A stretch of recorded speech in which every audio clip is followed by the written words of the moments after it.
అందరికీ నమస్కారం. APDSC Telugu methodology ఇప్పుడు డిస్కస్ చేయబోతున్నాం. అలాగే ఆల్రెడీ మనం సైన్స్, సోషల్ టోటల్ బిట్స్ అనేవి ఇంపార్టెంట్ బిట్స్ మనం అప్లోడ్ చేయడం జరిగింది. ప్రతి ఒక్కరూ చూడగలరు. అలాగే వీడియోకు స్పీడ్గా కావాలంటే రైట్ సైడ్ సెట్టింగ్స్లో ప్లేబ్యాక్ స్పీడ్ అనే క్లిక్ చేయండి. మీకు నచ్చిన స్పీడ్లో వీడియో చూడవచ్చు. వీడియోలోకి వెళ్ళే ముందు ప్లీజ్ లైక్ మీ, ఒక లైక్ చేయండి. వీడియో చూస్తున్న వాళ్ళు ఎవరూ లైక్ చేయట్లేదు, ప్లీజ్ లైక్ మీ. అలాగే మన ఛానల్ని ఫస్ట్గా చూస్తున్నవారు మన ఛానల్ని సబ్స్క్రైబ్ చేసుకోండి.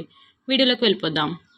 పలు భాషణ అలవాట్లతో కూడిన సంక్లిష్ట వ్యవస్థే భాష అన్నది హకెట్. తాను చూచిన ప్రదేశం గురించి కానీ తనకు నచ్చిన అంశంపై కానీ 2 నిమిషాలు ఏకధాటిగా మాట్లాడగలగడం ఉక్త రచన. మన దేశంలో ఈ పద్ధతిని మొదటగా ఈశ్వరీబాయి పటేల్ కమిటీ ప్రస్తావించింది. కృత్యాధార పద్ధతి. ఒక విషయం యొక్క భావాన్ని గ్రహించి తన సొంత వాక్యాల్లో వివరిస్తూ చక్కగా రాయడం విస్తృత రచన. వార్తాపత్రికలు దృశ్య బోధనోపకరణం. ఏ అంశాన్నైతే మదింపు చేయాలని భావిస్తున్నామో ఆ అంశాన్ని మాత్రమే మదింపు చేయడం, అది ప్రామాణికత. నిర్ణీత అంశం లేదా విషయాన్ని బోధించిన తరువాత విద్యార్థుల్లో ఆశిస్తున్న ప్రవర్తన మార్పును ఏమంటారు? బోధన లక్ష్యం. తిక్కన్నకు గల బిరుదు ఆదికవి. ఇది భావదోషం. అందరికీ విద్య అందించాలని మన రాజ్యాంగంలో పేర్కొన్న ఆర్టికల్ 45 ఆర్టికల్. పాఠ్యబోధన కార్యక్రమంతో పాటు పాఠశాలలో నిర్వహించే ఇతర విద్యా సంబంధ కార్యకలాపాలనేమంటారు? సహపాఠ్య కార్యక్రమాలు. ఒక వస్తువును లేదా ఉత్పత్తిని దాని ముఖ్య లక్షణాలను వివరిస్తూ ప్రయోజనాలను నొక్కి చూపిస్తూ బహిరంగంగా చూపించినట్లయితే అది ప్రదర్శన. బోధన అనంతరం విద్యార్థులు ఆర్జించిన సామర్థ్యాలను గుర్తించడానికి ఉపయోగపడే నికష ఉత్తమ నికష.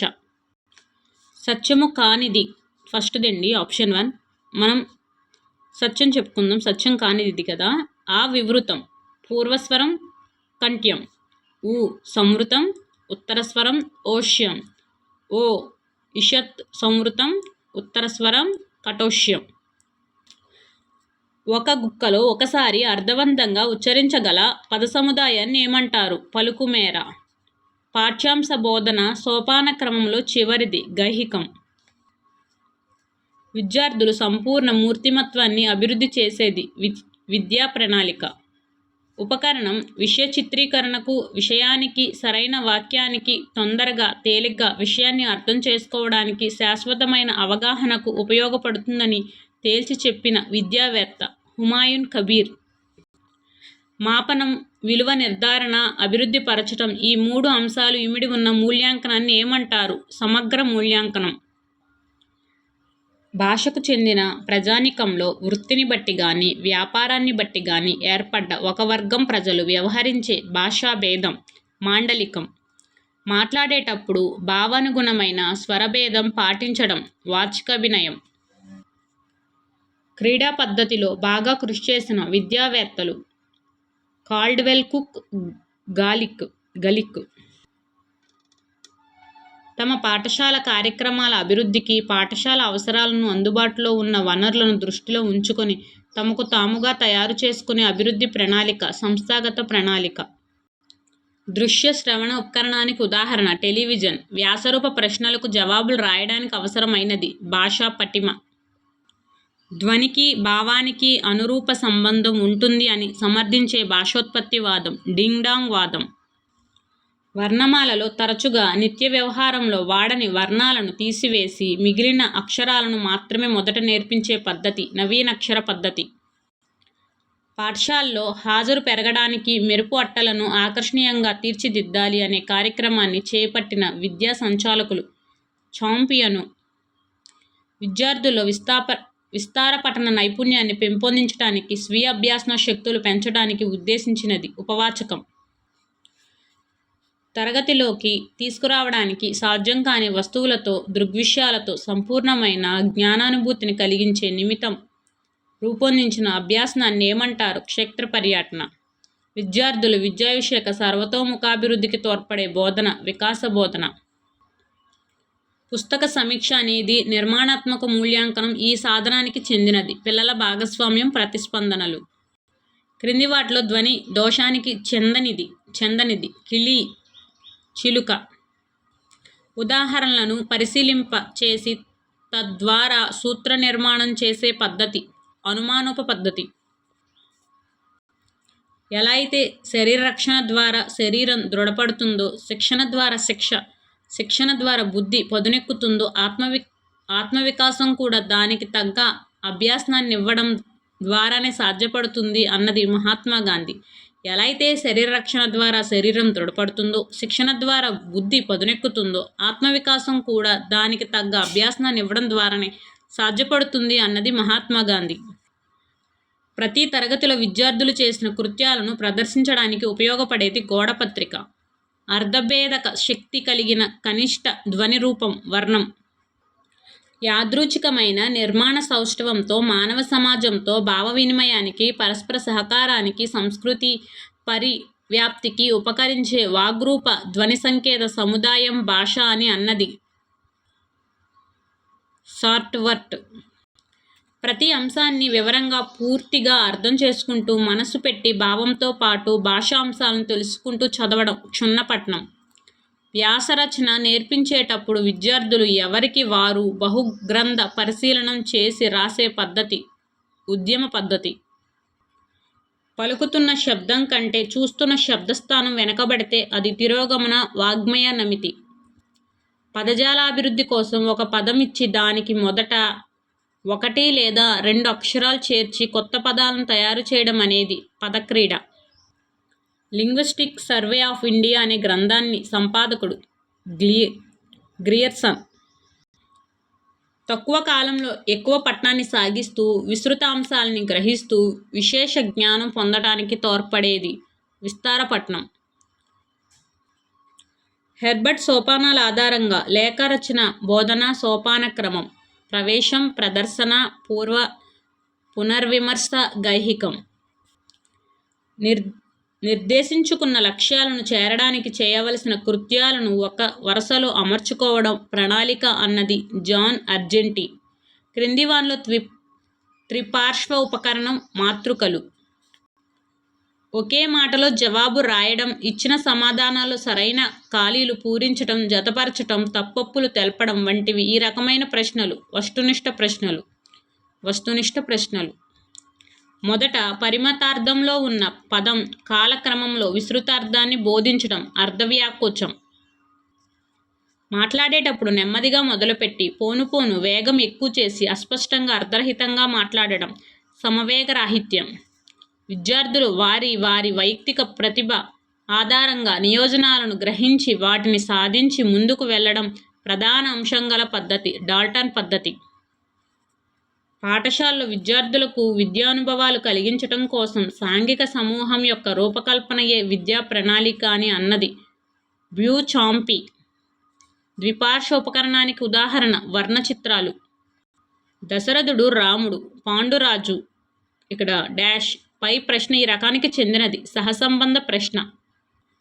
పాఠ్యాంశ సందర్భం చెప్పడం, ఈ లక్ష్యానికి స్పష్టీకరణ, అవగాహన. మాట్లాడేటప్పుడు మొదట బాగా వినపడేటట్లు ప్రారంభించిన చివరకు పోయే కొద్దీ స్వరాన్ని తగ్గించి శ్రోతకు వినపడకుండా మాట్లాడడం సమస్వర రాహిత్యం. మన దేశంలో కృత్యాధార పద్ధతిని మొదటగా ప్రస్తావించిన కమిటీ ఈశ్వరీబాయి పటేల్ కమిటీ. అంతర్జాతీయ మాతృభాష దినోత్సవం ఈ రోజున జరుపుకుంటాం, ఫిబ్రవరి 21. ద్విపార్శ్వ ఉపకరణం ధారాపటాలు. మంచి ప్రశ్నాపత్రం లక్షణం కానిది అవ్యాపకత కాదు. మంచి ప్రశ్నాపత్ర లక్షణం విశ్వసనీయత, ఔపయోగిత, వస్తునిష్టత.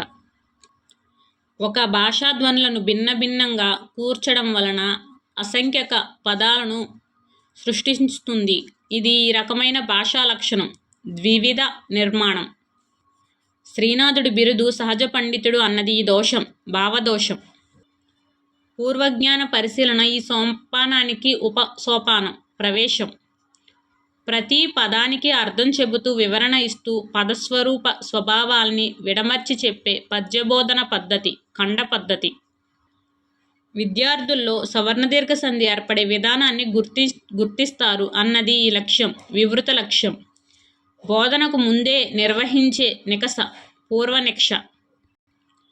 మానవులు తమ అభిప్రాయాలను ఎదుటివారికి తెలుపుతూ పరస్పరం సహకరించుకోవడానికి తోడ్పడే మౌఖిక ధ్వనుల స్వతంత్ర వ్యవస్థే భాష అని అన్నది సైమన్ పాటర్.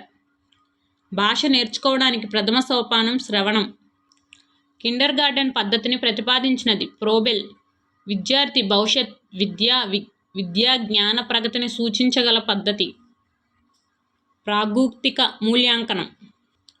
సాంస్కృతిక వనరుల శిక్షణా కేంద్రం ఈ నగరంలో ఉంది, ఢిల్లీ.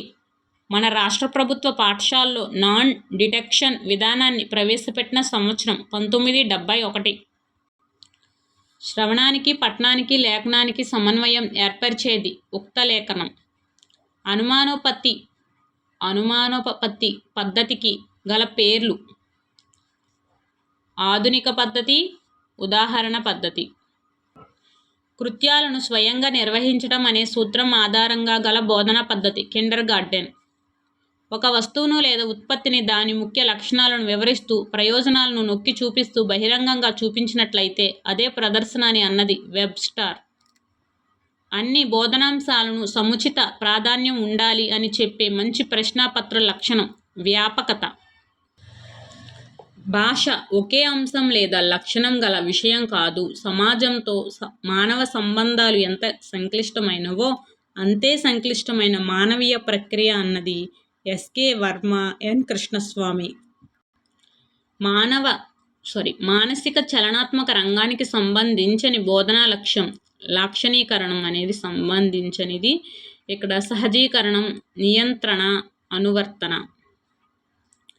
ఒక ముఖ్యమైన ఉపన్యాసాన్ని విన్నప్పుడు దానిలో ముఖ్య ఉద్దేశాన్ని గ్రహించగలిగే శ్రవణ భేదం విస్తార శ్రవణం. వినేవారు స్పష్టంగా అనుసరించలేనంత వేగంగా మాట్లాడడం వేగోచ్చరణ.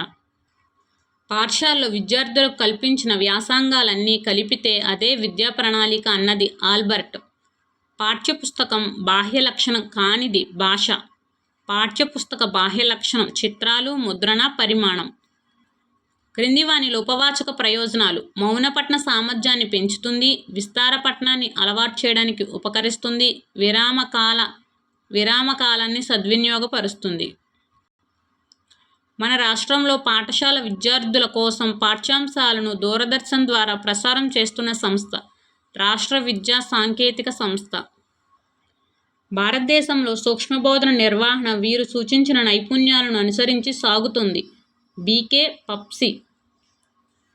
నిర్దిష్ట కాలానికి సంబంధించిన భాషా స్వరూప స్వభావాలను వివరించే వ్యాకరణ భేదం. వర్ణనాత్మక వ్యాకరణం. నిర్మాణాత్మక మూల్యాంకనంలో ఉపయోగించే సాధనాల సంఖ్య 4. ఒక నికషను అనేకసార్లు నిర్వహించిన ఒకే ఫలితాన్ని ఇవ్వడం అనేది ఈ లక్షణం. విశ్వసనీయత. లింగ్విస్టిక్ చేంజ్ గ్రంథకర్త స్టర్ట్వర్ట్. విద్యార్థి రచనలో కాలభేద ప్రభావాన్ని తెలపడం అన్నది ఈ లక్ష్యానికి సంబంధించిన స్పష్టీకరణ. సంస్కృతి సాంప్రదాయాలు. విద్యార్థికి సంబంధించిన శారీరక, నైతిక, సామాజిక మూర్తిమత్వ సమాచారాన్ని నమోదు చేసి ప్రగతిని సూచించే రికార్డు కుములేటివ్ రికార్డు. భాషణ లక్షణాలతో దోషరహితంగా తగినంత వరకు మాట్లాడడం అనేది నిర్దుష్టత. విద్యా లక్ష్యాలను సాధించడానికి తయారు చేసుకునే ప్రణాళికే విద్యా ప్రణాళిక అన్నది వించ్. పాఠ్యపుస్తకం యొక్క బాహ్య లక్షణం పరిమాణం. కంప్యూటర్కి అభ్యాసకుడికి మధ్య పరస్పర చర్యకు స్థానం కల్పించే ఉపగమం పరస్పర చర్య ఉపగమం. ఆశయాలు, ఉద్దేశాల విస్తృత వ్యక్తీకరణ, గమ్యాలు. అక్షరాల ద్వారా వీలైనన్ని పదాలు కూర్చమనడం ఈ భాషా క్రీడ పదక్రీడ. మొదట సూత్రాన్ని చెప్పి తరువాత సూత్రంలోని పారిభాషిక పదాలను వివరించి సూత్రాన్ని ఉదాహరణలో సమన్వయం చేసి చూపే పద్ధతి శాస్త్ర పద్ధతి. తరగతిలో బోధనాభ్యాసన ప్రక్రియ జరుగుతున్నప్పుడు విద్యార్థి ఏ విధంగా నేర్చుకుంటాడో పరిశీలించి నమోదు చేసి దీని ద్వారా పిల్లల అభ్యాసనాన్ని మెరుగుపరచడానికి కృషి చేయడానికి ఇలా అంటారు నిర్మాణాత్మక మూల్యాంకనం. విద్యార్థి భవిష్యత్తులో ఏ విషయాన్ని అధ్యయనం చేయగలడో నిర్ణయించడానికి తగిన మూల్యాంకనం ప్రాగూక్తిక మూల్యాంకనం. క్రింది వాటిలో భాష యొక్క ఉద్దీపన ప్రయోజనం. రసానుభూతి. స్వతసిద్ధ వాదానికి సంబంధించిన సత్యాలు గుర్తించండి. దీనికి హేతువాదం ఆధారం. దీనిని ప్రతిపాదించింది చామ్స్కీ. ఆనందం కోసం, ఆరోగ్యం కోసం జరిగే శ్రవణం చికిత్సాత్మక శ్రవణం. ఉత్తమ లేఖనానికి సంబంధించని లక్షణం. శృతి సుభాగత్వం సంబంధించదు. స్పష్టత, పరిమాణం, అందం. మన సంస్కృతి పరంపర నుంచి ఆశించగలిగిన అనుభవాలైన జ్ఞానం, అవగాహన, నైపుణ్యాలు, వైఖరులను వ్యవస్థీకరించే యోచనే విద్యా ప్రణాళిక అన్నది జాతీయ విద్యా విధానం 1986. బోధన సోపానమైన మూల్యాంకనానికి మరొక పేరు పునర్విమర్శనం. పూర్ణ పద్ధతికి సంబంధించిన సత్యాలు గుర్తించండి. ఎన్నుకున్న పద్య పాఠ్యాంశం ఏకాంశంగా బోధించే పద్ధతి. ఆధునికం, అనుసరణీయమైన పద్ధతి. అనుమానోత్పత్తి పద్ధతికి ఇతర పేర్లు వైయాకరణ పద్ధతి, ఉదాహరణ పద్ధతి. పాఠశాల పత్రికకు సహాయ సంపాదకులు విద్యార్థులు. గద్యబోధన సోపానక్రమం. ప్రవేశం, ప్రదర్శన, పునర్విమర్శ, ఇంటి పని. ప్రకల్పన పద్ధతిలో ఒక కార్యక్రమం పూర్తి చేసిన మూల్యాంకనం చేయడం, సమగ్ర మూల్యాంకనం. అనెక్డోట్స్, దినచర్యలు మొదలైన ఈ అంశాల్లోకి వస్తాయి రాత అంశాలు. వీడియో చివరి వరకు చూసినందుకు ధన్యవాదాలండి. ఈ వీడియో మీకు చాలా బాగా ఉపయోగపడుతుంది డిఎస్సి ఎగ్జామ్లో. ఈ వీడియో మీకు నచ్చితే ప్లీజ్ లైక్ మీ, అలాగే మీ ఫ్రెండ్స్కి షేర్ చేయండి. మన ఛానల్ ఫస్ట్గా చూస్తున్నవారు మన ఛానల్ని సబ్స్క్రైబ్ చేసుకోండి. ఇలాంటి మరిన్ని యూజ్ఫుల్ కంటెంట్ మీకు కావాలనుకుంటే మన ఛానల్ని కంపల్సరీగా ఫాలో అవ్వండి. Keep watching. Thank you so much అండి. Take care. బాయ్.